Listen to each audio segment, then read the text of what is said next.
শীতল খুব সুন্দর করে সেজে নিচে একটা রেস্টুরেন্টে গেল যেখানে রাজ যেতে বলেছিল। শীতল আকাশী রঙের শাড়ি পরে চোখে মোটা কাজল দিয়ে হাতে কাচের লাল চুড়ি পরে সেজেছে রাজের জন্য। চুলগুলো শ্যাম্পু করে ছড়িয়ে রেখেছে শীতল। শীতল সেখানে গিয়ে বুঝতে পারল রাজ তার ফরেনার ক্লায়েন্টদের সাথে মিট করছে। সবাই শীতলকে দেখে চমকে গেল। শীতল এতটাই সুন্দরী যে দেখবে সে তাকিয়ে থাকবেই। শীতল কখনো ভাবতে পারেনি রাজ তার সাথে এমন বিহেভ করবে। রাজ সবার সাথে শীতলকে জিএফ হিসেবে পরিচয় দিয়েছে। শীতলের চোখের পানি টলমল করছে। কাজল লেপটে গেল চোখের পানিতে। এটাই কি তাহলে রাজের সারপ্রাইজ ছিল শীতলের জন্য? শীতল আসলেই সারপ্রাইজ হল। শীতল জিএফ হিসেবেও খুব প্রশংসা পেল ফরেনারদের কাছ থেকে। রাজ একবারও শীতলের দিকে তাকাল না পর্যন্ত। সবাই যেখানে হাঁ করে তাকিয়েছিল। সকালে সবার সাথে রাজ আর শীতল ব্রেকফাস্ট করল। রুমে বসে বসে রাজ তার ক্লায়েন্টের সাথে ল্যাপটপে মিটিং করেছে আর শীতল হোটেল রুমের বারান্দায় দাঁড়িয়ে সমুদ্র দেখছে, মাঝে মাঝে শুধু আর চোখে তাকাচ্ছে রাজের দিকে। শীতল প্রথমে মন খারাপ করলেও পরে মেনে নিয়েছে রাজের অপমান। রাজ তবুও তাকে জিএফ হিসেবে পরিচয় দিয়েছে সবার কাছে। অন্তত তাকে কোনো সম্পর্কের সাথে জড়িয়েছে রাজ। এখন জিএফ হিসেবে পরিচয় দিয়েছে, পরে ওয়াইফ হিসেবে পরিচয় দেবে। বিকজ একবার না পারিলে দেখো শতবার। শীতল সহজে হার মানার পাত্রী নয়। শীতল সমুদ্র পাড়ে একটা দৃশ্য দেখতে পেল। একটা ভিক্ষুক তার খোড়া স্ত্রীকে কাঁধে করে নিয়ে ভিক্ষা করছে। কতটা ভালোবাসা থাকলে এমন করতে পারে একজন স্বামী? ভিক্ষুককে দেখে ক্লান্ত মনে হচ্ছে না। বিকজ তার মুখে কোনো ক্লান্তি বা হতাশার ছায়া দেখতে পারছে না শীতল। সবকিছুই আসলে ভালোবাসা। ভিক্ষুক তার স্ত্রীকে অনেক ভালোবাসে, তাই তো নিজের সাথে সাথে রাখে। শীতলের বেশ হিংসে হল ভিক্ষুকের স্ত্রীর উপর, বিকজ তাকে তার স্বামী বিন্দু মাত্রও ভালোবাসে না। শীতলের বেশ আফসোস হচ্ছে। তার মনে হচ্ছে রাজ যদি কোনো ভিক্ষুক হতো তাহলে নিশ্চয় রাজও তাকে এভাবে কাছে রাখত। দুপুরে রেস্তোরাঁয় বসে বসে প্রায় 1 ঘন্টা যাবৎ মেনু কার্ড দেখছে শীতল। কোথাও কাকড়ার কোনো মেনু পাওয়া যাচ্ছে না। শীতল এখন রাজের হাত থেকে খেতে ইচ্ছে করছে। রাজের হাতে এত মধু আছে সেটা শীতলের জানা ছিল না। রাজের হাত থেকে শীতলের খাবার খাওয়ার একটাই উপায়, সেটা হলো কাকারা। শীতল কাকড়ার খোসা ছাড়াতে জানে না, তাই রাজ বাধ্য হবে শীতলকে খাওয়াতে। শীতলের বেড লাগ, বিকজ কাকড়ার কোনো আইটেম পাওয়া গেল না। শীতল হতাশ হয়ে মেনু কার্ড রেখে সামনে তাকাল। রাজ শীতলের দিকে ভয়াবহ দৃষ্টিতে তাকিয়ে আছে, যেন এখনই চিতা বাঘের মতো শীতলকে খেয়ে ফেলবে। 1 ঘন্টা লাগিয়ে দিলে খাবার অর্ডার দিতেই। তাহলে খাবো কখন? এখানে আমার কিছু ক্লায়েন্ট আছে, তাদের সঙ্গে মিটিং করতে এসেছি। তাদের সাথে জিএফ আছে, তাই আমাকে তোমায় এখানে জিএফ হিসেবে আনতে হয়েছে ভদ্রতার খাতিরে। তুমি আমার কতটুকু সময় ওয়েস্ট করেছ জানো, you bloody fool lady. Sorry. এখন কিছু খেয়ে আমায় উদ্ধার করো। শীতল একটা ভেজিটেবল ডিশ একটু একটু খাচ্ছে আর রাজের দিকে তাকাচ্ছে। রাজ প্রায় 20 রকমের আইটেম খাচ্ছে। একের পর এক গোপাগপ খাচ্ছে। রাজ এত খায়, বাট তার স্বাস্থ্য এত ফিট কেন? রাজের বডি একেবারে স্টিল বডি। শীতল এত খেলে তো দুদিনেই বেলুন হয়ে যাবে। শীতল কথাটা বলেই হাসল। You stupid girl. Why are you laughing to just like a crazy girl? জি মানে whatever. এখানে বসে থাকবে নাকি আমার সাথে রুমে যাবে? শীতল রাজের পেছনে পেছনে হোটেলে যাচ্ছে। রাজ হন হন করে সামনে এগুচ্ছ আর শীতল বেচারি হাঁপিয়ে যাচ্ছে রাজের সাথে হেঁটে। শীতল একটা জিনিস দেখল। সম্ভবত কোনো দম্পতি হবে হয়তো, যে তার ওয়াইফকে কোলে করে সিঁড়িতে হেঁটে যাচ্ছে।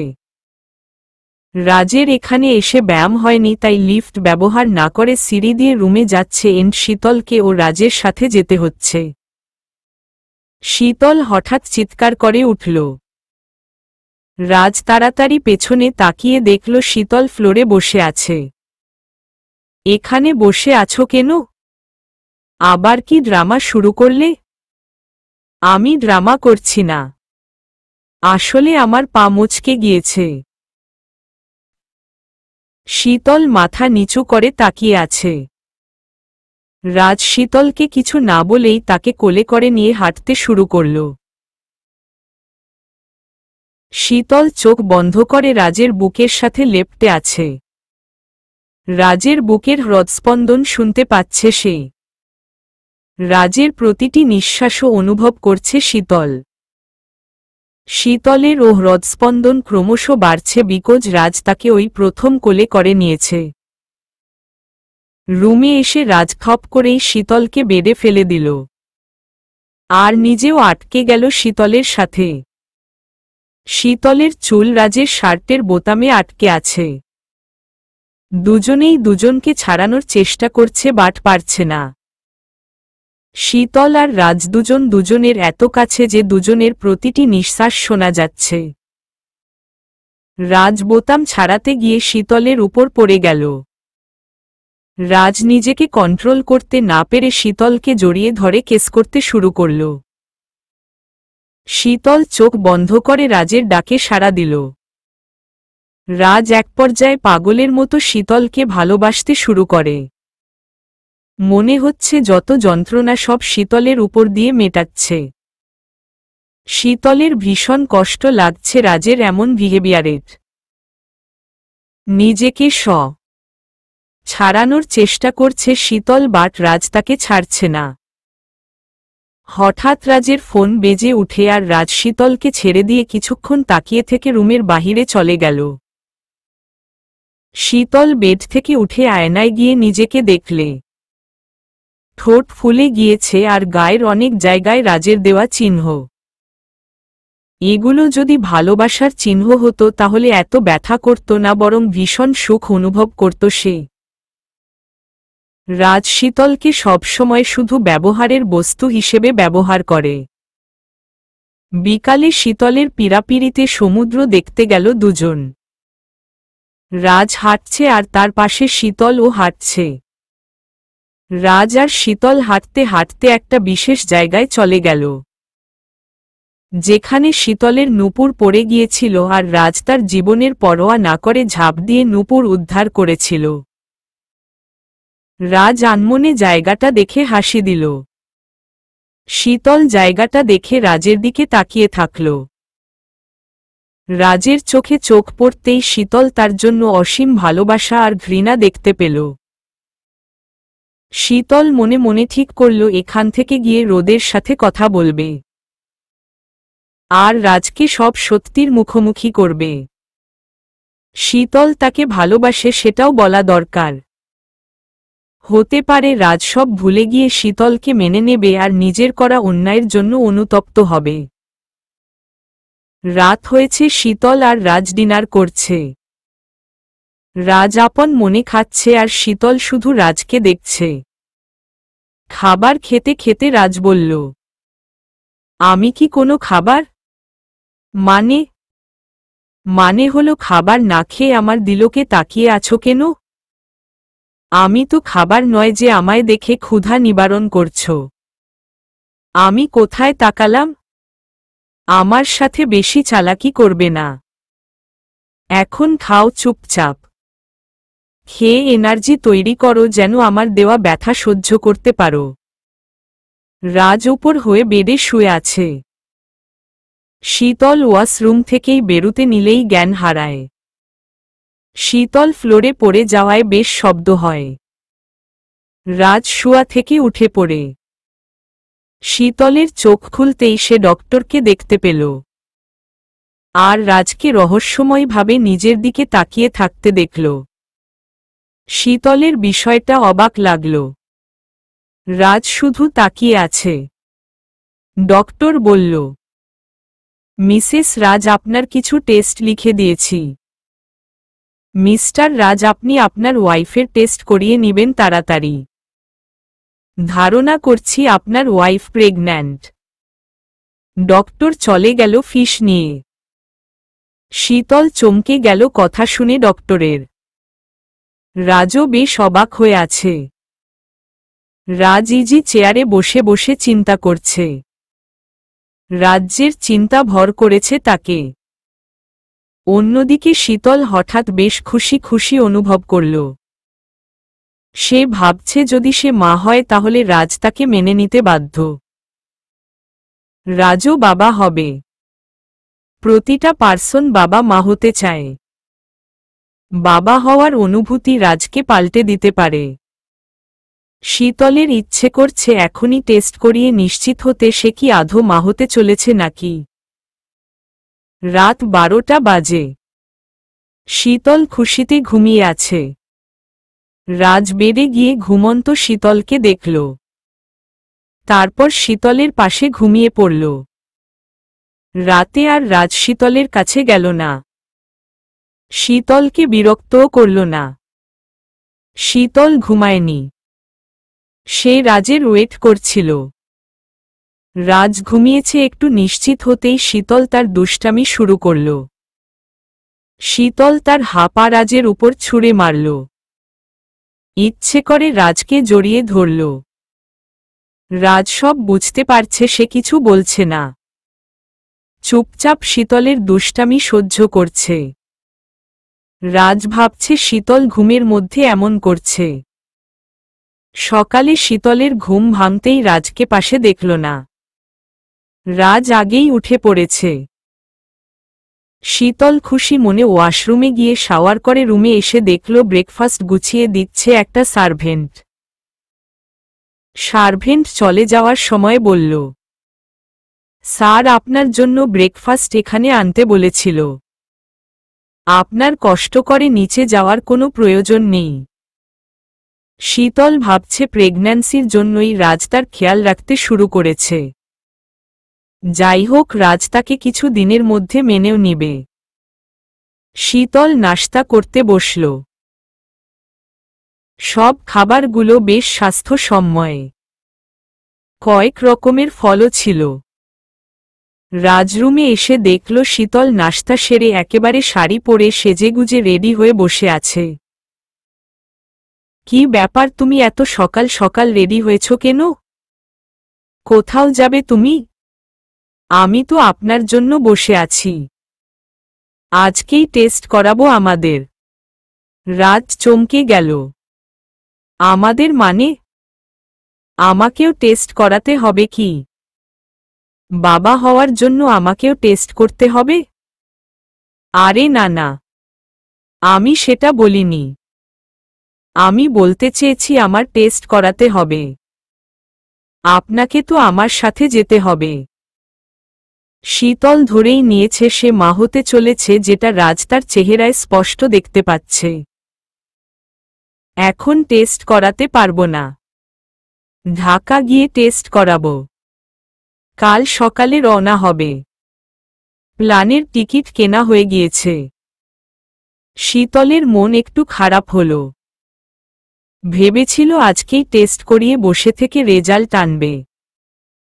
রাজ হোটেলের বাহিরে ক্লায়েন্টের সাথে ডিল করে সব কাজ গুছিয়ে নিচ্ছে। শীতল বারান্দায় বসে বসে পেটে হাত দিয়ে অনাগত বেবিকে ফিল করার চেষ্টা করছে। জানিস, তোর বাবা তোর মাকে একটুও সহ্য করতে পারে না। একটুও ভালোবাসে না।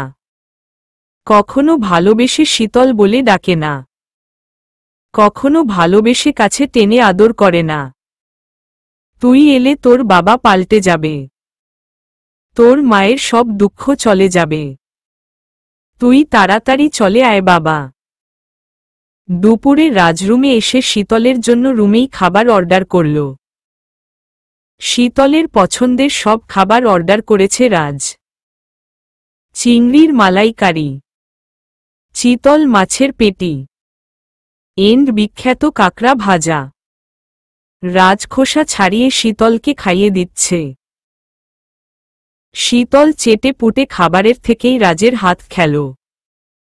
বিকালে রাজ শীতলকে নিয়ে শপিংয়ে গেল। শীতলের পীড়াপিড়িতে রাজ যেতে বাধ্য হয়েছে। শীতল কালো শাড়ি পরল, কালো টিপ, লাল চুড়ি আর কড়া লাল লিপস্টিক মাখল ঠোঁটে। চুলগুলো এলোমেলো করে ছড়িয়ে রাখল শ্যাম্পু করে। রাজও আজ ফর্মাল ড্রেস আপ পরেছে কোট বাদ দিয়ে। কালো শার্ট, প্যান্ট, কালো হ্যান্ড ওয়াচ, কালো শুজ, আর চুলগুলো জেল দিয়ে স্পাইক করেছে। রাজের গায়ের রং বেশ ফর্সা। সব মিলিয়ে রাজকে জাস্ট সেই লেভেলের হ্যান্ডসাম লাগছে। রাজ ড্রাইভ করছে। শীতল বাহিরের দৃশ্য দেখছে আর রাজকে দেখছে। রাজকে আজ বেশি সুন্দর লাগছে। রাজ একবারও শীতলকে লক্ষ্য করেনি। শীতল আর রাজ অবেক শপিং করল। শীতল সবার জন্য শপিং করল। কাজলের জন্য করল। শীতল ঠিক করেছে ফিরে গিয়ে কাজলের রহস্য জানবে। শপিং মলের সব মেয়েরা রাজকে দেখে তাকিয়ে রইল। সবাই সেলফির জন্য রাজকে কাকুতি মিনতি করল। রাজ বেশ বিরক্ত হল আর রেগেও গেল। রাজ রাগে ড্রাইভ করছে। শীতল চুপচাপ বসে আছে। আচ্ছা, ওই মেয়েগুলোর সাথে একটু সেলফি তুললে কি হতো? আল্লাহ আপনাকে এত হ্যান্ডসাম বানিয়েছে বলে এরকম দেমাগ দেখাবেন? শীতলের কথা শেষ হতেই রাজ ড্রাইভ থামাল রোডের একপাশে। বেশ রাত হয়েছে, তবুও চাঁদের আলোয় রাজের রাগী চেহারা দেখতে পেল শীতল। শীতল কিছু বলার আগেই রাজ তার ঠোঁটে নিজের ঠোঁট ডুবিয়ে দিল। বেশ জোরে জোরে রাজ শীতলকে। ওই মেয়েগুলোর রাগ শীতলের উপর মেটাল রাজ। রুমে এসে শীতল আয়নায় নিজের লাল মুখ দেখে অনেক রেগে গেল। রাজের ফেসও লাল হয়ে আছে লিপস্টিকের দাগে। সকালে ফ্লাইটে রাজ আর শীতল ঢাকায় চলে গেল। শীতল বাহির থেকে কলিং বেল বাজাতেই একটা মেয়ে এসে দরজা খুলে দিল। মেয়েটাকে দেখে শীতল চমকে গেল। তার ধারণা ছিল সেই হচ্ছে বাংলাদেশের সবথেকে সুন্দরী। বান্ধবীরা তাই বলতো অবশ্য।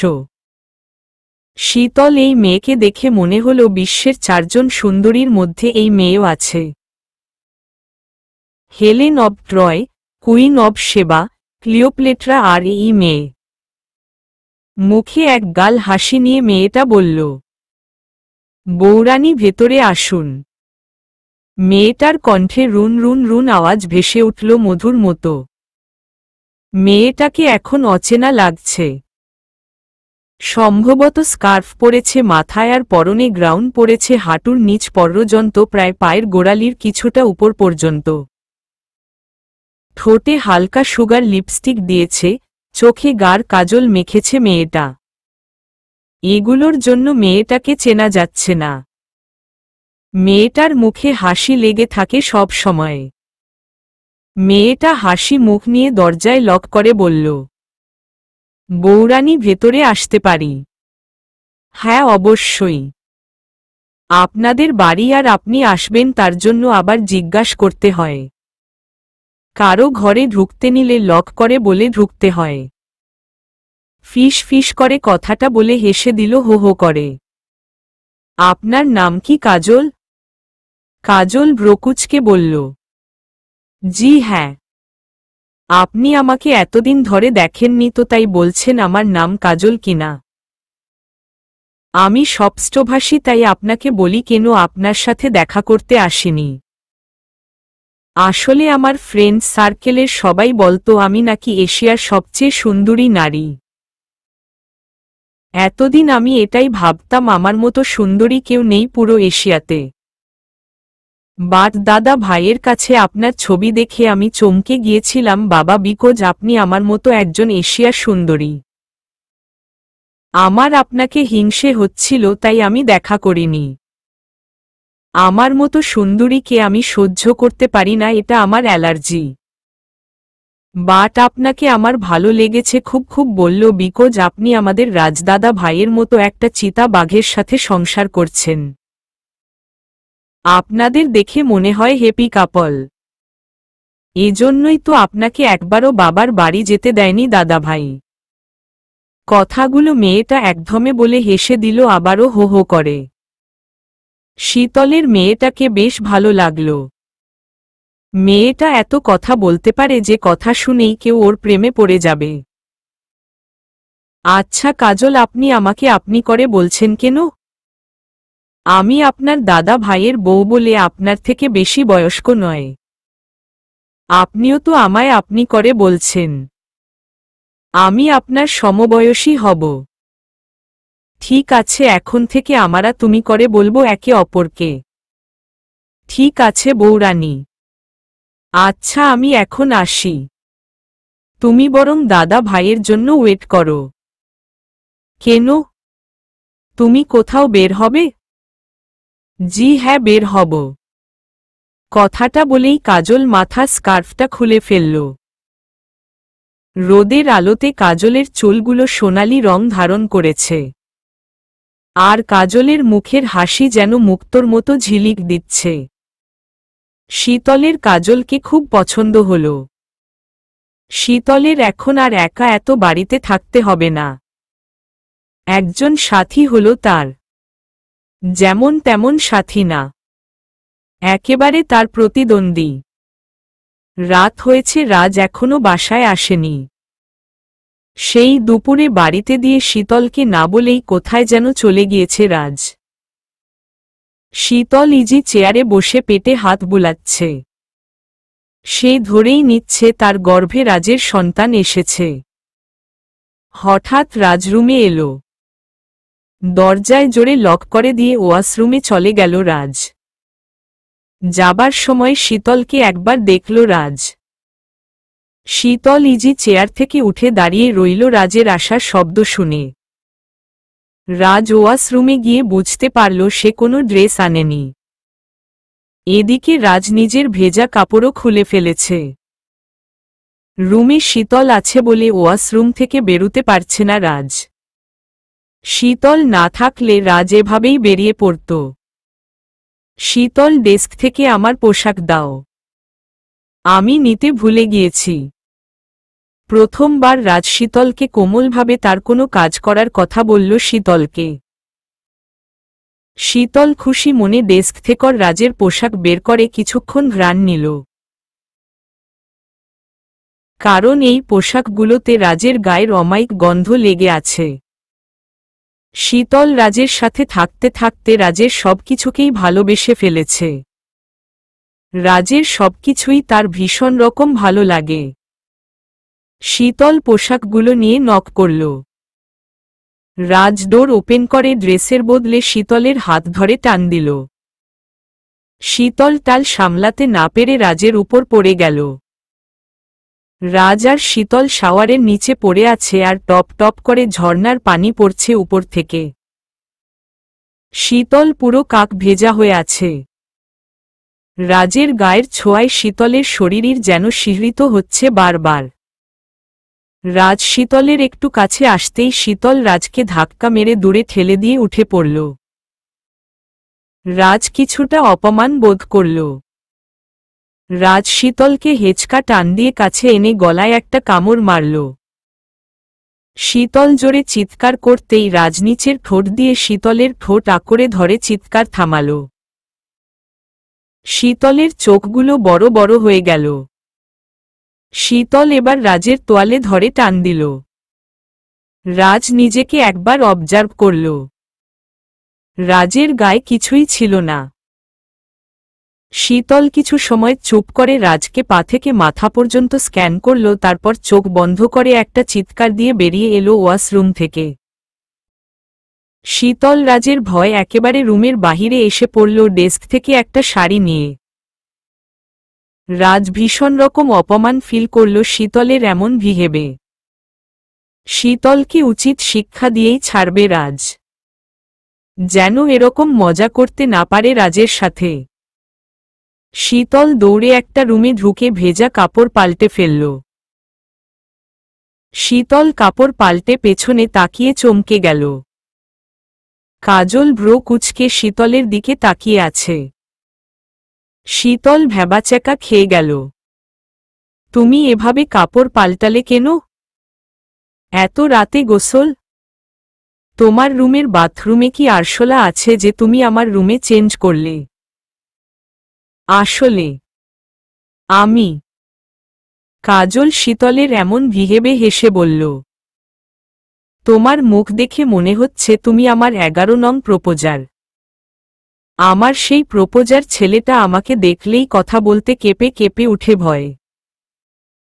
আর আমি সেই সুযোগে কথার জালে আটকে ফেলি তাকে, যেমনটা এখন তোমাকে বললাম। ও কাজল ঢ্যাঁড়সের মতো হাসা বন্ধ করো তো।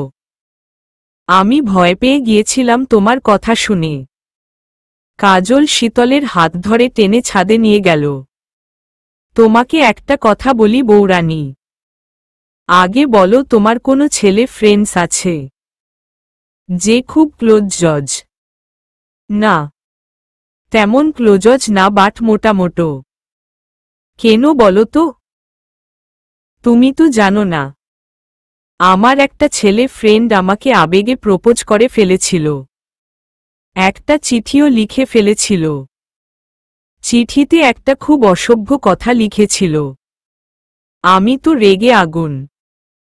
তুমি রেগে যাও কখনো? কত মিষ্টি তুমি। উফ অফ। বৌরানী মাঝখানে কথা বলবে না। আগে শোনো। ঠিক আছে, মুখে আঙুল দিলাম। আমি চিঠি পড়ে ভীষণ রেগে গেলাম আর লজ্জাও পেলাম। আমি অনেক দিন ভার্সিটি যাইনি আর ওর সাথে কথাও বলিনি। তারপর ও আমাকে বারবার ফোন করে, তবুও আমি রেগে রিসিভ করিনি। একদিন রিসিভ করে বসি আর ও আমার কাছে মাফ চায়।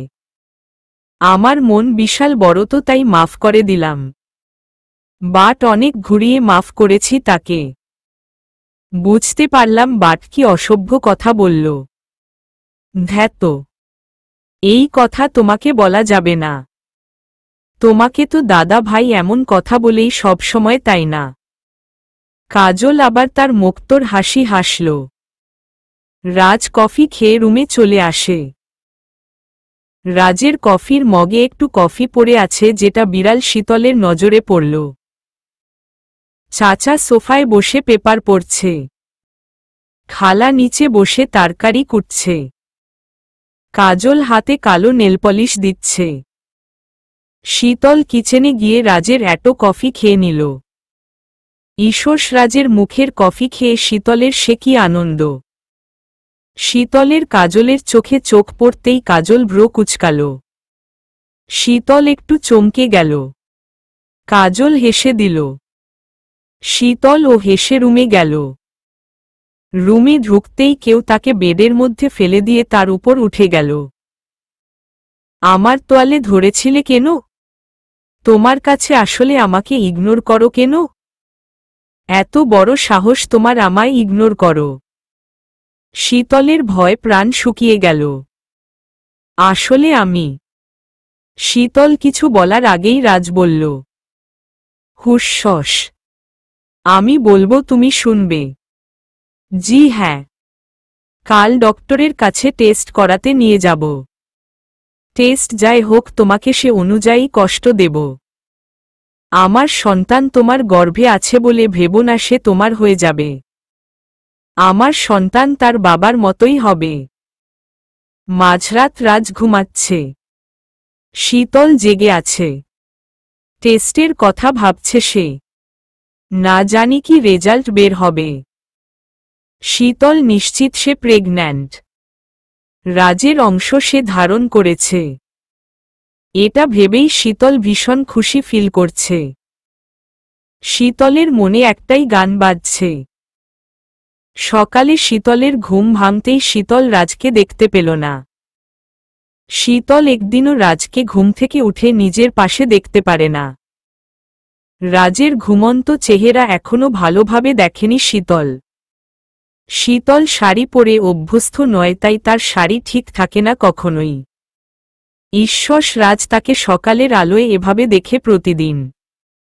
রাজ ভাবে নিশ্চয় শীতল কত বেহায়া।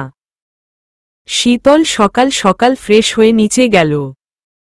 নিচে গিয়ে দেখল সবাই তার দিকে তাকিয়ে আছে। চাচা খালা সবাই বেশ খুশি, শুধু কাজল ছাড়া। সবাই এভাবে আমার দিকে তাকিয়ে আছেন কেন? চাচা আমার মাথায় হাত রেখে দোয়া করল আর খালা মিষ্টি মুখ করালো আমায়। খালা বলল, শুভ কাজে মিষ্টি মুখ করলে ভালো হয়। চাচা বলল, রাজের বাবা বেঁচে থাকলে হয়তো তিনি আজকে ময়মনসিংহের মিষ্টি এনে পুরো ঢাকায় বিলি করত। রাজের সন্তান বলে কথা। রাজের সন্তান হল এই বংশের প্রদীপ আর উত্তরাধিকারী। শীতল বুঝতে পারল সবাই বিষয়টা জেনে গিয়েছে। মনে হয় রাজ জানিয়েছেন। যাই হোক, রাজ শীতলকে মেনে নিতে শুরু করেছে। একদিন শীতলকে কাছে টেনে ভালোবাসবে। সেই দিন বেশি দূরে নয়। রাজ উপর থেকে নেমে শার্টের হাতা ফ্লোট করল। রাজ একটা হলুদ শার্ট পরেছে। হলুদ শার্ট রাজকে মারাত্মক লাগছে। রাজ বলল, কাজল চলো তোমাকে নামিয়ে দিই ভার্সিটিতে। সিকিউরিটি বলল, আমাকে তোমাকে কোনো ছেলে ডিস্টার্ব করছে আজকাল। এত বড় বুকের পাটা কার যে রাজের কাজিনকে টিচ করে? দাদা ভাই আমি একাই যেতে পারব। তুমি বৌরানীকে নিয়ে ক্লিনিকে যাও। দেখো কি সিচুয়েশন তোমাদের। বেশি বোঝ তুমি। আগে তোমাকে ভার্সিটি নামিয়ে দেব, তারপর ক্লিনিকে যাব আমি আর তোমার বৌরানী। শীতল বলল, কাজল চলো না, আগে তোমায় নামিয়ে দিই, তারপর না হয় আমরা যাই। উফ বাবা, ঠিক আছে তাই হবে। শীতল আর কাজল পেছনের সিটে বসেছে আর রাজ ড্রাইভারের সিটে বসে বসে ড্রাইভ করছে। কাজলের মনটা খুব খারাপ। শীতল সেটা লক্ষ্য করল। কি হয়েছে কাজল? তোমার মুড অফ কেন বলো তো? ওই ছেলেকে তোমার দাদা ভাই শাস্তি দেবে তাই মন খারাপ। আরে ধ্যাত কি যে বলো, এরকম আরো অনেককে শাস্তি দিয়েছে দাদা ভাই। আমার বেশ মজাই লেগেছে। তাহলে মুড অফ কেন? আসলে বৌরানী তোমার কারণে মুড অফ। তুমি কি নিশ্চিত আর ইউ প্রেগন্যান্ট? শীতল বেশ কনফিডেন্টলি বলল, yes, I am pregnant and that's show. Kajal জানালার দিকে মুখ করে তাকাল। শীতল বেশ অবাক হল। হঠাৎ রাজ বলল, কাজল তুমি তো সাইকোলজির স্টুডেন্ট। তোমার তো মানুষের কার্যকলাপ বুঝতে পারার ক্ষমতা আছে। যদিও আমি এসব বিলিভ করি না, তবুও তুমি কয়েকটা প্রমাণ দিয়েছ। তাহলে বলো তো আমি কি বাবা হতে চলেছি? কাজল জানালা দিয়ে তাকিয়েই বলল, দাদা ভাই সব ক্ষেত্রে আগে থেকে বলা ঠিক না। শীতল আরও চমকে গেল। মানে তুমি কি মিন করছো? বৌরানী আমি কিছুই মিন করছি না। যা হবে তা ভালোর জন্যই হবে। পরিবেশটা বেশ অস্থির হয়ে উঠল। কাজল পরিস্থিতি শান্ত করার জন্য বলল, আমি এখন বুঝতে পারছি যে ভার্সিটির ওই ছেলেটাকে দাদা ভাই মেরে ভর্তা বানাবে, এন পুরো ভার্সিটির কেউ অনেক দিন পর্যন্ত আমার দিকে তাকাবে না। তাহলে আমাকে আর খাটুনি করে সাজতেন হবে না, বিকজ কেউ আমাকে দেখবেই না। কাজল কথাগুলো বলেই হেসে দিল হা হা করে। রাজ আর কাজল দুজনেই হেসে ফেলল। রাজ কলেজে গিয়ে সত্যি সত্যি ছেলেটাকে আলু ভর্তা করল। অন্য সব ছেলেগুলো ভয়ে দৌড়াদৌড়ি করতে লাগল। রাজ কাজলকে ক্লাসে দিয়ে শীতলকে নিয়ে ক্লিনিকে গেল। টেস্টও করানো হলো শীতলের। শীতলকে রাজবাসায় ড্রপ করে অফিসে গেল। যাবার সময় শীতল বলল, আজকে অফিসে না গেলে হয় না? নতুন অতিথির জন্য সুন্দর ফিউচার তৈরি করতে হবে, যার জন্য আমায় অফিসে যেতে হবে। তোমার মতো বাড়িতে বসে থাকলে বিজনেস রোডে নেমে যাবে। শীতল বারান্দায় বসে আছে। তার বেশ দুশ্চিন্তা হচ্ছে, কারণ কাজলের কথাগুলো তাকে বেশ ভাবাচ্ছে। কাজলের কি কোনো অলৌকিক ক্ষমতা আছে?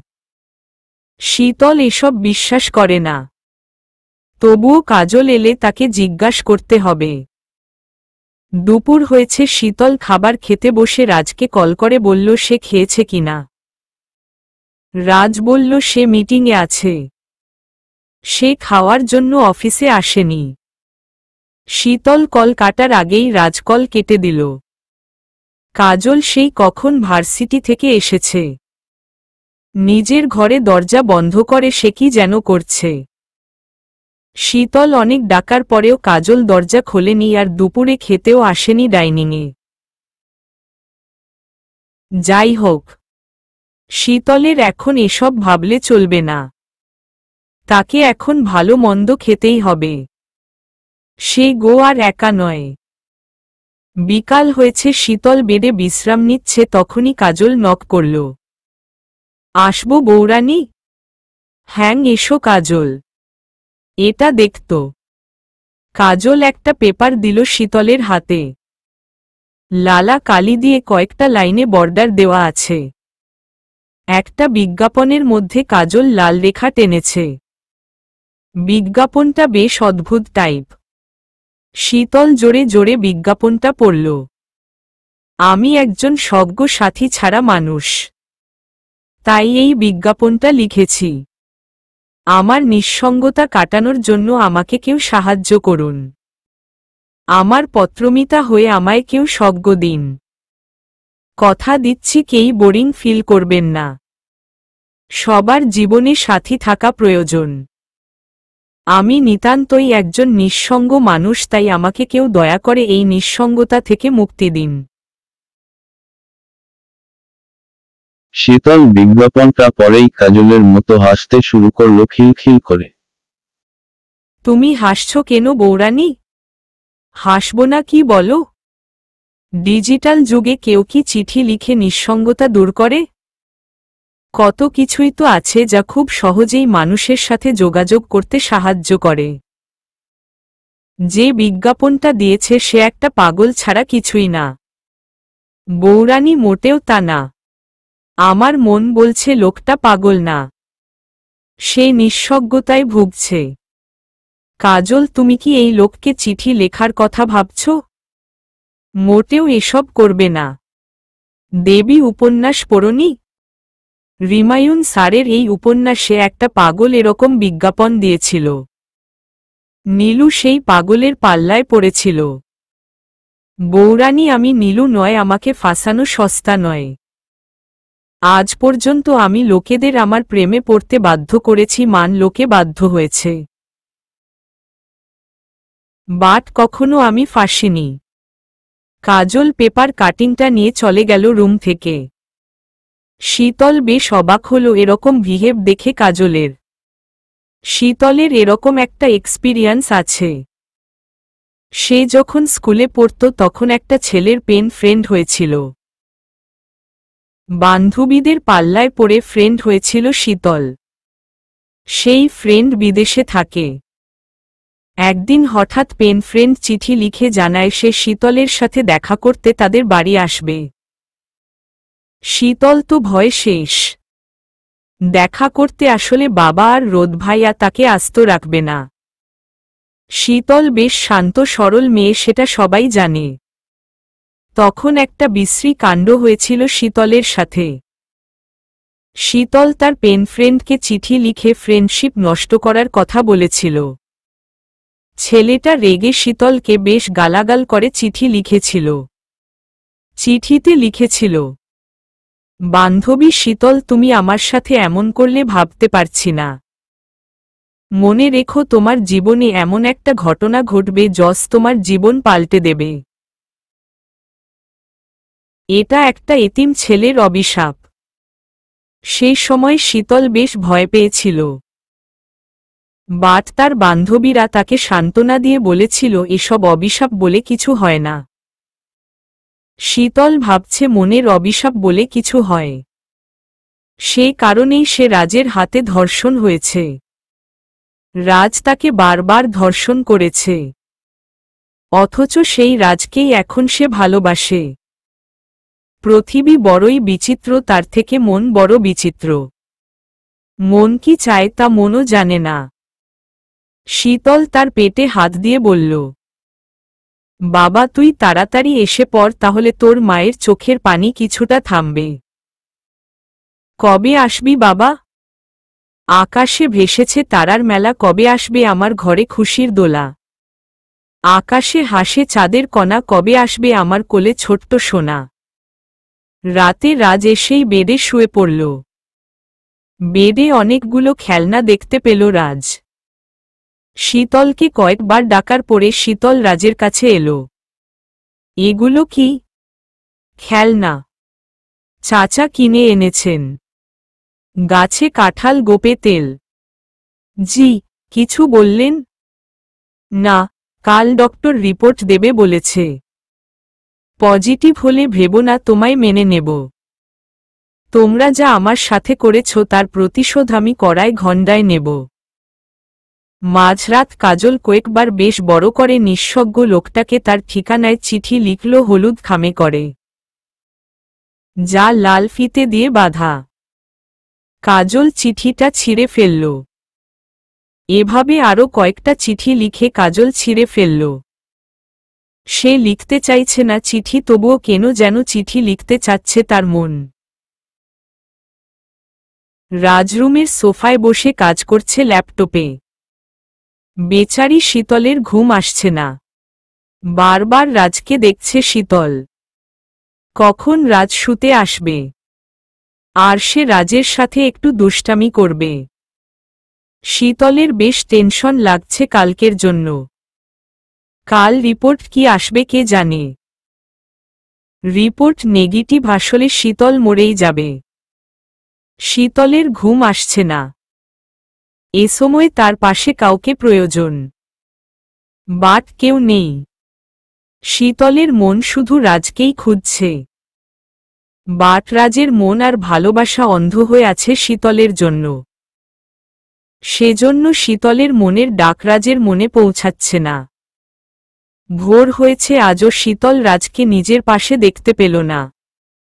শীতল মাথায় হাত দিয়ে বলে, আল্লাহ, কবে আমি উনাকে ঘুমন্ত অবস্থায় দেখতে পাব? সেই সৌভাগ্য আমার কবে হবে? রাজ সকাল সকাল রিপোর্ট কালেক্ট করতে গিয়েছে। অন্য কাউকে পাঠায়নি, কারণ হয়তো বাবা হওয়ার খবরটা নিজেই সবার আগে জানতে চায়। শীতল বারান্দায় দাঁড়িয়ে থেকে রাজের অপেক্ষা করতে লাগল। কখন আসবে রাজ আর কখন সে শুনতে পাবে মা হওয়ার কথা। কাজল বেশ চিন্তা ভাবনা করে চিঠি লিখে পাঠিয়েছে বিজ্ঞাপনের সেই ঠিকানায়। আশ্চর্যের বিষয় ছিল চিঠিতে কোথাও লোকের নাম লেখা নেই, শুধু কোথায় চিঠি পাঠাতে হবে সেটার ঠিকানা লেখা আছে। হঠাৎ শীতল রাজের গাড়ি দেখতে পেল। রাজ গাড়ি পার্কিং করে মেইন ডোরে ঢুকছে। রাজের হাতে ফাইল দেখা যাচ্ছে। শীতল দৌড়ে সিঁড়ি দিয়ে নামতে নামতে রাজের দিকে তাকাল। রাজের মুখ দেখে মনে হচ্ছে কিছু ঘটেনি। নরমালি দেখাচ্ছে রাজকে। শীতলের বুক কেঁপে উঠল। রাজ শীতলের দিকে নরমালি তাকালো আর ফাইলটা দিয়ে উপরে চলে গেল। শীতল ফাইলটা আল্লাহর নাম নিয়ে খোলে। রিপোর্ট দেখেই শীতলের মাথা ঘুরে যায়। শীতলের বুক যেন চুরমার ক্ষত বিক্ষত হয়ে গিয়েছে। শীতল তলিয়ে যাচ্ছে একটা অজানে জগতে। শীতলের চোখে অন্ধকার নেমে এসেছে। কিছুই দেখতে পাচ্ছে না শীতল। হঠাৎ শীতল ফিল করল কেউ তার হাত ধরেছে। তাকে যেন মায়াবী শান্তিনীর ফেরেশতার মতো দেখতে, যার ছোঁয়ায় শান্তি লাগছে। শীতলের জ্ঞান ফিরল রাতে। চাচা শীতলের মাথায় হাত রেখে চলে গেল। খালা চোখের পানি মুছতে মুছতে বাহিরে চলে গেল। কাজল শীতলের মাথায় হাত বুলিয়ে দিচ্ছে। শীতলের এখন কাজলের ছোঁয়ায় কিছুটা শান্তি লাগছে। রাজ নরমালি সোফায় বসে ল্যাপটপে কাজ করছে, যেন কিছুই হয়নি। বৌরানী প্লিজ জজ, কষ্ট পেও না। যা হয় ভালোর জন্যই হয়। সবকিছু ঠিক হয়ে যাবে দেখো। এখন এই ঔষধটা খাও, তোমার বিশ্রাম প্রয়োজন। কাজল ঔষধ খাইয়ে রুম থেকে চলে গেল। যাওয়ার সময় রাজকে উদ্দেশ্য করে বলল, দাদা ভাই তুমি মেশিন নও, তাই মানুষের মতো বিহেভ করো বৌরানীর সাথে। তোমার নিজেকে পাল্টানো দরকার। একটাই লাইফ, সেটাকে প্রিয়জনের সাথে সাজাও। মিথ্যে অহংকার করে প্রতিশোধের নেশায় এই একটা লাইফে ওয়েস্ট করে দেওয়া প্লিজ জজ। পরে এমন না হয় তুমি অনুতাপে ভুগবে। আজকে যাকে মূল্য দিচ্ছ না, কালকে তার জন্যই বেঁচে থাকতে চাইবে। তার একটু কাছে থাকার জন্য 7 বার মরতেও চাইবে। তার একটু কষ্টে পৃথিবী ধ্বংস করে দিতে চাইবে। তাই এখন থেকেই ছোট ছোট সুখগুলোকে ধরে রাখো। রাজ সোফা থেকে নরমালি শার্টের হাতা ফোল্ড করে কাজলের সামনে এসে বলল, আমার পৃথিবী শুধু আমি। আমার বেঁচে থাকার জন্য কাউকে প্রয়োজন নেই। আমি যা করি তা আমার জন্য ঠিক। এই পৃথিবীতে সুখ বলতে কিছুই নেই, সবকিছুই মায়া। সেটা তুমি যত তাড়াতাড়ি বুঝবে ততই তোমার জন্য মঙ্গল। সাইকোলজিকে নিজের মাথা থেকে তাড়াও। এটাকে বাস্তবে রূপান্তরিত করতে যেও না। কাজল চলে গেল। রাজ শীতলের দিকে একবারও তাকালো না পর্যন্ত। চুপচাপ উপর হয়ে কিছুটা শীতলের গা ঘেঁষে শুয়ে পড়ল। শীতলের বুক ফেটে কান্না আসছে। সে এতক্ষণ কাজল আর রাজের কথা শুনছিল। রাজ কত সহজেই বলে দিল, শীতলের কোনো স্থান নেই রাজের কাছে। শীতল কান্না করছে ফুপিয়ে, যে কান্না কেউ শুনতে পাচ্ছে না। দম বন্ধ হয়ে আসছে তার। কেন তার জীবন এমন হচ্ছে? কি দোষ করেছিল সে? মিথ্যে একটা প্রতিশোধের কারণে তার জীবনটা নষ্ট হয়ে যাচ্ছে। সে তো ভাগ্যকে মেনে নিয়েছিল, তাহলে ভাগ্য কেন মানছে না শীতলকে? আল্লাহ কি তাকে দেখছে না সে কতটা কষ্টে আছে? একবারও তার ভালোবাসা তাকে সান্ত্বনা পর্যন্ত দিল না। সে কি এতটাই নিকৃষ্ট তার স্বামীর কাছে? সে তো সর্বোচ্চ চেষ্টা করছে রাজের মনে একটু মায়া সৃষ্টি করতে। রিপোর্টে পরিষ্কার করে লেখা আছে, নেগেটিভ। খাবারের অনিয়মে লো প্রেশার। শীতল আর কিছুই ভাবতে পারছে না। এই একটাই মাত্র উপায় ছিল রাজকে ঠিক করার। এই উপায়ে শীতল রাজের চোখে নিজের জন্য ভালোবাসা দেখেছিল। আল্লাহ শীতলকে কেন বাঁচিয়ে রেখেছে? শীতল বেঁচে থাকা কালীন রাজ নিজের থেকে শীতলকে দূরে যেতে দেবে না। শীতলের মৃত্যুর আগ পর্যন্ত তাকে তিলে তিলে মারবে রাজ। শীতল কাঁদতে কাঁদতে ঘুমিয়ে পড়ল। শীতল একটা স্বপ্ন দেখছে। শীতলের হাত ধরে কে যেন গান গাইছে। মানুষটাকে আপন আপন লাগছে, খুব চেনা চেনা লাগছে তাকে। হঠাৎ শীতল ফিল করল তার মুখের উপর কেউ নিঃশ্বাস ফেলছে। নিঃশ্বাসটা তার খুব চেনা চেনা লাগছে। শীতলের চোখ ততক্ষণাৎ খুলে গেল। বাট তার উপর কাউকে দেখল না। পাশে তাকিয়ে দেখল রাজবে ঘরে শান্তিতে ঘুমাচ্ছে শীতলের ঘুম কেড়ে নিয়ে। 2 দিন হয়ে গেল রাজ শীতলের সাথে কথা বলছে না। শীতলকে একবারও টাচও করেনি। শীতল একটু চুপচাপ হয়ে গিয়েছে। শীতল হয়তো শোকে মরেই যেত, বাট কাজলের কারণে যেন বেঁচে আছে। কাজল বিভিন্ন উপায় করে শীতলের মন ভালো করার চেষ্টা করে। বিভিন্ন গল্পের বই পড়ে শোনায় কাজল শীতলকে। কাজল এতটা আহত হয়নি শীতল মা হবে না বলে, কারণ সে আগে থেকে এক্সপেক্ট করেনি এমন কিছু হবে। বাট শীতলের কষ্ট দেখে তার মন খারাপ হয়। অন্য আরেকটা বিষয়ও কাজলের মন খারাপ। এখনো চিঠির উড় পায়নি কাজল সেই বিজ্ঞাপনে লোকের। হয়তো লোককে আরও অনেকেই চিঠি পাঠিয়েছেন। সেখানে কাজলের ছোট হলুদ রঙের লাল পেপারে লেখা অগোছালো চিঠি বড়ই বেমানান। মানুষের মন খুব বিচিত্র। সহজে পাওয়া জিনিসের প্রতি কোনো মূল্যায়ন করে না। কাজল দুপুরে শীতলকে খাইয়ে দিচ্ছে। শীতল খেতে চাচ্ছিল না। রাজকে খাবারের কথা ফোনে জিজ্ঞাসা করতেই রাজ ধমক দিয়ে ফোন কেটে দেয়। কাজল শীতলকে খাইয়ে দিয়ে একটু ভিসিআরে একটা ফানি ভিডিও দেখার জন্য জোর করে সোফায় বসিয়ে রাখে। ভিডিওটা দেখে কাজল হাসতে শুরু করে। কাজলের হাসি দেখে শীতলের হাসি পেল না। কাজল সেটা দেখে রেগে শীতলকে গুতগুতি দেয়। এইবার শীতল হেসে ফেলে। বৌরানী, কেন মন মরা হয়ে থাকো তুমি? এতদিন চেষ্টা করেছ, আরও কিছুদিন চেষ্টা করো। দেখবে আল্লাহ তোমায় নিরাশ করবে না। তোমার কপালে এত সুখ লেখা আছে কি বলবো। খুব শীঘ্রই এমন একটা ঘটনা ঘটবে যা তোমার জীবনকে পাল্টে দেবে। কয়েক দিন হয়ে গেল। শীতল শুয়ে আছে। রাজ বেডে বসে কাজ করছে। কাজল জোর করে শীতলকে সুন্দর করে সাজিয়েছে। গায়ে মন মাতানো পারফিউম লাগিয়ে দিয়েছে শীতলের। রাজ একটু পরপর শীতলের দিকে তাকাচ্ছে। শীতল অবশ্য সেটা খেয়াল করছে না। শীতল ভাবছে কবে রাজ তাকে আপন করে নেবে। শীতলকে অবাক করে দিয়ে রাজ কাজ বন্ধ করে দিয়ে শীতলকে জড়িয়ে ধরে তার চুলের সুবাস নিতে শুরু করল। শীতলের এমন রাগ উঠল যে রাজকে ধাক্কা দিয়ে সরিয়ে দিল। রাজ একেবারে বেড থেকে পড়ে গেল।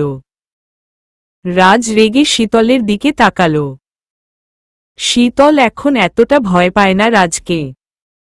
সে উল্টো দিকে মুখ করে শুয়ে পড়ল। রাজ নরমালি নিচ থেকে উঠে শীতলের পাশে শুয়ে পড়ল। শীতল ভেবেছে রাজ অপমান হওয়ার পর তার কাছে আসবে না, তাকে ছোবে না। কথায় আছে কুকুরকে বিশ্বাস করা যায় তবুও কোনো ছেলেকে না। রাজ শীতলকে হঠাৎ জোর করে জড়িয়ে ধরল। দুই হাত দিয়ে শীতলের হাত চেপে ধরল। পা দিয়ে শীতলের পা আঁকড়ে ধরল। শীতল রাজের কাছ থেকে নিজেকে ছাড়াতে পারছে না। শীতল রেগে রাজের গালে একটা কামড় দিল। এমন জোরে কামড় খেয়েও রাজ একটু রিয়েক্ট করেনি, যেন তার শরীরে ঘণ্ডারের চামড়া। তোমার তো মা হওয়ার ইচ্ছে, তাহলে এসে তোমাকে মা বানিয়ে দিই। তারপর আমি আর আমার বাবু মিলে তোমাকে তিলে তিলে কষ্ট দেব। আরও 2 দিন কেটে গেল। রাজের কোনো পরিবর্তন হচ্ছে না। কাজলের কাছে এখনো কোনো চিঠির ওর আসেনি। শীতল আর কাজল একদিন শপিং গেল। অনেক কেনাকাটার পর গাড়িতে বসেতে গিয়ে শীতলকে কে যেন ডেকে উঠল নাম ধরে। শীতল পেছনে তাকিয়ে দেখে তার মা। শীতলের মা শীতলকে দেখে জড়িয়ে ধরল। শীতলের মা জোর করে শীতলকে বাড়ি যেতে বলল। কাজল শীতলকে অভয় দিয়ে বাড়ি যেতে বলল।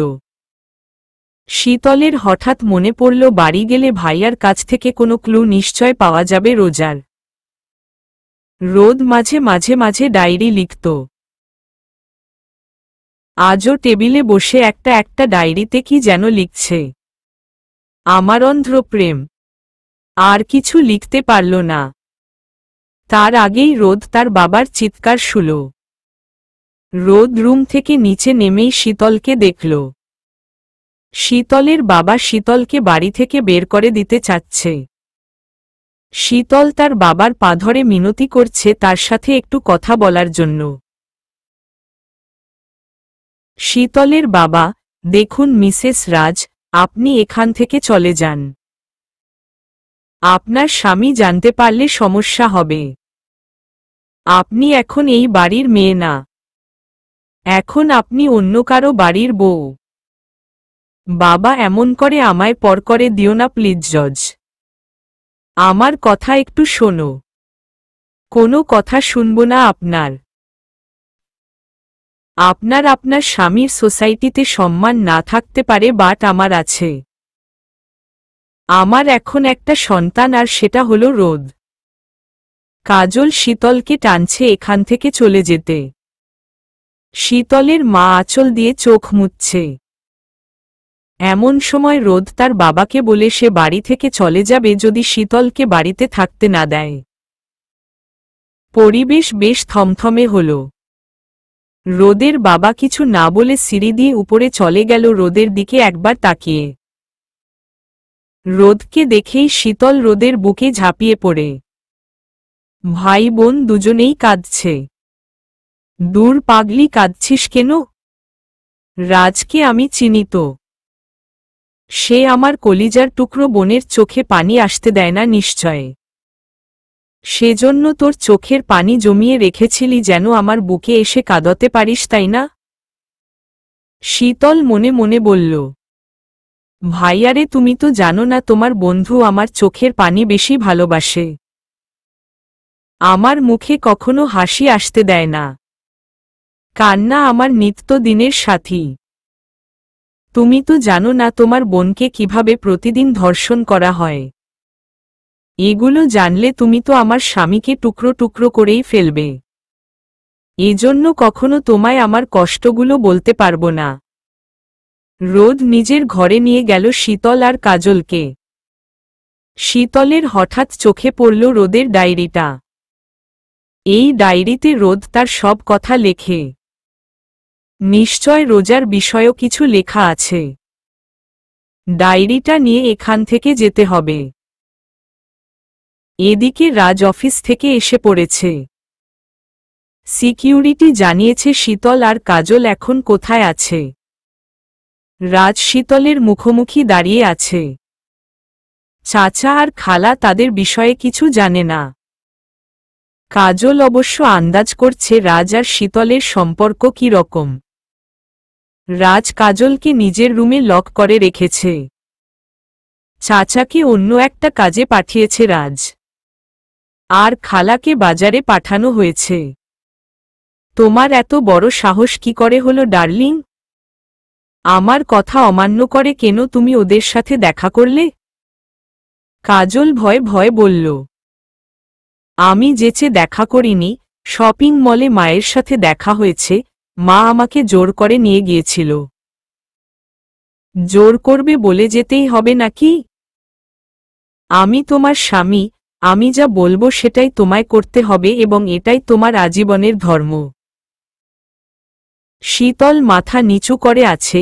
শীতল জানে রাজের সাথে তর্ক করে লাভ নেই, বরং ক্ষতি হবে তার কথা বাড়ালে। শতবার বোঝালেও রাজকে বোঝানো যাবে না। You stupid fool, nonsense girl, চুপ করে আছো কেন? কথাটা বলেই রাজ সামনে থাকা টেবিলে লাথি দিল। সাথে সাথে টেবিল ভেঙে দুভাগ হয়ে গেল। দেখুন, আমি যেমন আপনার স্ত্রী তেমনি আমি আমার বাবা মায়ের মেয়ে, আর আমার ভাই আর বোন। আপনার প্রতি আমার যা দায়িত্ব আছে তা আমার পরিবারের প্রতিও আছে। আমার পরিবার আপনার সাথে কি করছে নিতান্তই আপনার ব্যাপার, আমি এসব কিছু জানি না আর জানতেও চাই না। আপনি আমায় বলতেও ঘৃণা লাগছে। জোর করে আমায় বিয়ে করে এই নরকে আটকে রেখেছেন। আপনি যা বলেন তাই করি, বাট আমার নিজস্ব একান্ত বলে কিছু আছে যা সবার থাকে। আমি আমার পরিবারকে ছাড়তে পারবো না। কোনো মতেই আমি ছাড়তে পারবো না, এটা আপনি আপনার মাথায় ঢুকিয়ে নিন। কথাগুলো বলার পরেই রাজ ঠাসঠাস করে শীতলকে থাপ্পড় মারল। শীতল থাপ্পড় খেয়ে পড়ে গেল ভাঙা টেবিলের কোণে। মাথাটা ফেটে গিয়ে ব্লিডিং বের হচ্ছে। রাজ সেদিকে খেয়াল করেনি। এত বড় সাহস তোমার আমার মুখে মুখে কথা বলো? আমি যা বলবো তোমাকে তাই করতে হবে। শীতলের কিছুটা জ্ঞান আছে এখনো। পুরোপুরি জ্ঞান হারায়নি শীতল। রাজ আবার বলল, তোমার ভাইয়ের কারণে আমার বোন মারা গিয়েছে। তোমার ভাই আমার ছোট বোনকে খুন করেছে। প্রতারণা করেছে সে আমার বন্ধুত্বে। তুমি জানতে চাচ্ছিলে না কেন তোমাকে ধর্ষণ করা হয়েছিল? আমার বোন হত্যার প্রতিশোধের কারণে তোমার সাথে এমন করা হয়েছে। শীতল ফ্লোর থেকে উঠে দাঁড়াল। রাজ আবার বলতে শুরু করল, আমার বোনকে নিজের হাতে কবর দেওয়ার সময় আমি প্রতিজ্ঞা করেছিলাম, যে আমার থেকে আমার বোন কেড়ে নিয়েছে তার থেকে আমি তার বোনকেও কেড়ে নেব। তার বোনকে এমন শাস্তি দেব যে, আশা করি বুঝতে পেরেছ কি শাস্তি তোমায় দিচ্ছি। তোমার নিস্তার নেই শীতল। কিন্তু আপনি তো আমায় ভালোবাসেন তাই না? বাসতাম, কিন্তু এখন তোমায় ভালোবাসি না। তুমি আমার চরম শত্রুর বোন, মানে আমার শত্রু। তোমাকে ভালোবাসা যায় না, শুধু কষ্ট দেওয়া যায়। সারা জীবন তোমাকে কষ্ট দিয়ে যাব। প্রতিশোধ কিসের নিচ্ছেন আপনি? আমি কিছু করেছি আপনার সাথে? তুমি না করলেও তুমি আমার শত্রুর বোন। তোমাদের কারণে আমি আমার বোনকে হারিয়েছি। দেখুন, যা হয়েছে তা অনেক আগে হয়েছে। এখন আমি আপনার স্ত্রী, আমাদের বিয়ে হয়েছে। যেভাবেই হোক না কেন আমরা এখন স্বামী স্ত্রী। আপনার কোথাও ভুল হচ্ছে। আপনার বোন আত্মহত্যা ভুল বোঝে করেছে, যেটা একটা অ্যাক্সিডেন্ট। আপনি প্রতিশোধের কথা ভুলে যান। প্রতিশোধ নিলে অনেকগুলো জীবন নষ্ট হয়ে যাবে। আমি আপনাকে মেনে নিয়েছি, আপনিও আমায় মেনে নিন। কি বললে তুমি? আমার বোনের মৃত্যু অ্যাক্সিডেন্ট? এত সহজে সব ভুলে যাব? তোমাকে ধর্ষণ করে বিয়ে করেছি, সেটা যদি তোমার ভাই জানে তাহলে কতটা কষ্ট পাবে ভাবতো। এত সুন্দর করে সবকিছু সাজিয়েছি কি ভুলে যাবার জন্য? দয়া করে এসব ভুলে যান। প্রতিশোধ নিয়ে কি হবে? প্রতিশোধ নিলে আপনার বোনের আত্মা কষ্ট পাবে, তার চেয়ে বরং আমাকে মেনে নিন। ভাইয়াকে এসব কিছু বলবেন না। ভাইয়াকে সরাসরি রোজার ব্যাপারে সবকিছু খুলে বলুন, হতে পারে আপনার ভুল ভাঙবে। আমি সব ভুলে গিয়েছি। আমি আপনার কোমল হৃদয় অনুভব করেছি। আমি আপনাকে ভালোবাসি।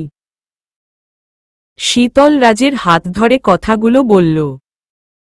রাজ কথাগুলো শুনেই হাসতে শুরু করল। তুমি আমায় ভালোবাসো? জি হ্যাঁ। এটা আমায় বিশ্বাস করতে বলছো?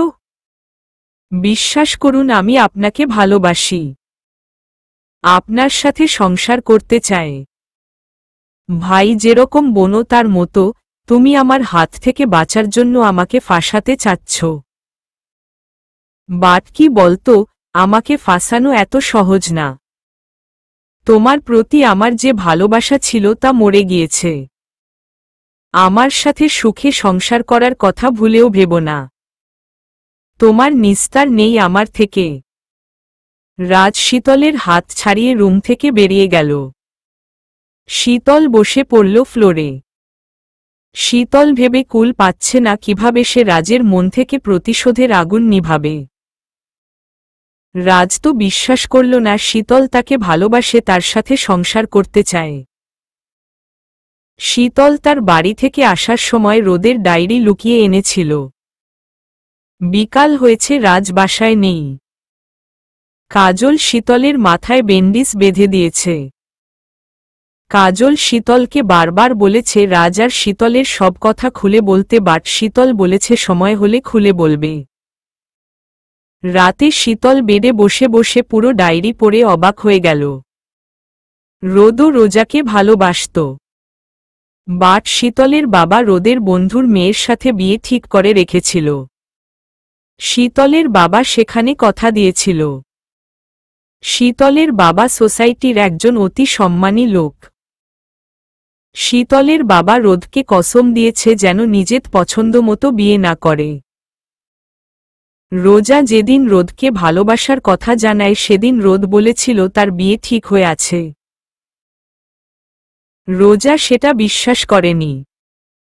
রোদ রোজাকে সর্বোচ্চ বুঝিয়েছে বাট রোজা বোঝেনি। বাড়ি ফিরার পথে রোজা সোজা রোডে দাঁড়িয়েছিল, যার কারণে তার মৃত্যু হয়। রোদ এখনো রোজাকে ভালোবাসে, সেজন্য রোদ শপথ করেছে কখনো অন্য কাউকে বিয়ে করবে না। বাবা তাকে নিজের পছন্দ মতো বিয়ে করতে কসম দিয়েছে বাট এটা বলেনি যে বাবার পছন্দ মতো বিয়ে করতেই হবে। রোদ রোজার ভালোবাসা নিয়েই মরতে চায়। শীতল ডায়েরি পড়া শেষ করে বারান্দায় গেল। তাদের জীবনটা পুরোটাই ভুল বোঝাবুঝির উপর চলছে। রোজার মৃত্যু একটা অ্যাক্সিডেন্ট, তাতে রোদের কোনো হাত নেই। রাজ রোদকে ভুল বুঝেছে। শীতল ভাবছে রাজকে এখন কিছু বলা যাবে না।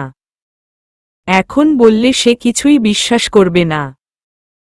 তার চেয়ে বরং সে ধীরে ধীরে রাজকে বোঝাবে রোজার মৃত্যু একটা অ্যাক্সিডেন্ট। রোদ রোজাকে ধোঁকা দেয়নি। রোদ রোজাকে ভালোবাসে, যার জন্য সে কখনো বিয়ে না করার শপথ নিয়েছে। রোদ রোজার মৃত্যুর জন্য নিজেকে দায়ী করছে। শীতল প্ল্যান করে নিয়েছে ধীরে ধীরে রাজের ভুল ভাঙিয়ে নেবে আর রাজের মনে নিজের জায়গা করে নেবে। 2 দিন পর কাজলের কাছে চিঠির ওর এলো, সাথে একটা গিফটও পাঠিয়ে সেই লোকটা।